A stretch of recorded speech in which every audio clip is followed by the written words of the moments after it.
learn here how to determine that a graph represents a one-to-one function.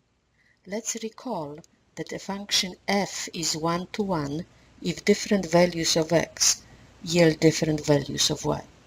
What does it mean geometrically?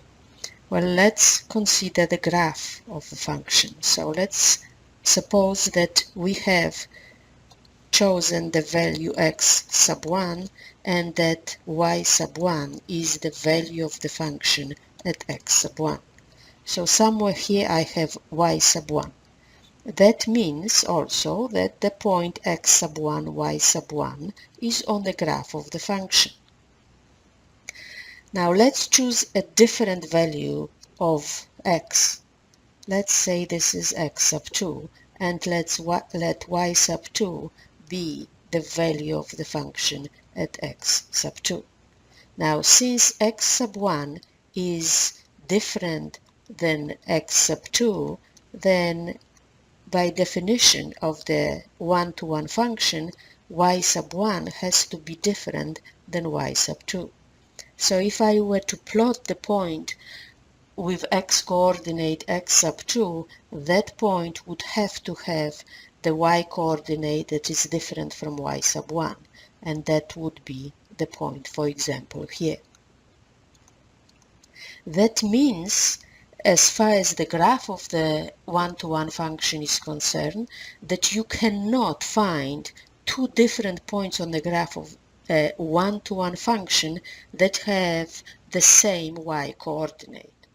Since the points with the same y-coordinate are on the horizontal line, that leads us to a test that we call the horizontal line test, which determines whether a graph of a function represents the one-to-one function. The test says that if every horizontal line intersects the graph of a function at most at one point, then f is one-to-one. It means that on the graph of a one-to-one function, you can have at most one point with a given y-coordinate. So let's look at an example. We have three graphs and let's determine which one represents a one-to-one function. So if I look at the part A, the graph in A, if I draw the horizontal line, let's say over here, you can see that this horizontal line crosses that graph at 2 points, and therefore the horizontal line fails, that this is not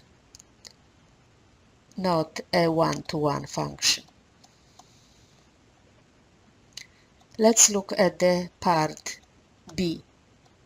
If I draw the horizontal line over here, the graph crosses that horizontal line at 1 point. If I move it a little bit up, if there is only one intersection point. If I put it down, there is also one intersection point. If my horizontal line falls on the x-axis, there is no intersection point, and therefore the horizontal line test is satisfied, and therefore this is a one-to-one function. Now let's look at the part C. Now you have to be careful, this is a tricky question. This graph does not represent a function, not a function. And therefore there is no point in figuring out whether it is a one-to-one function or not, because it's simply not a function. So if you are interested in determining whether the given graph represents a one-to-one function, you have to first check that you have a function and therefore perform the vertical line test.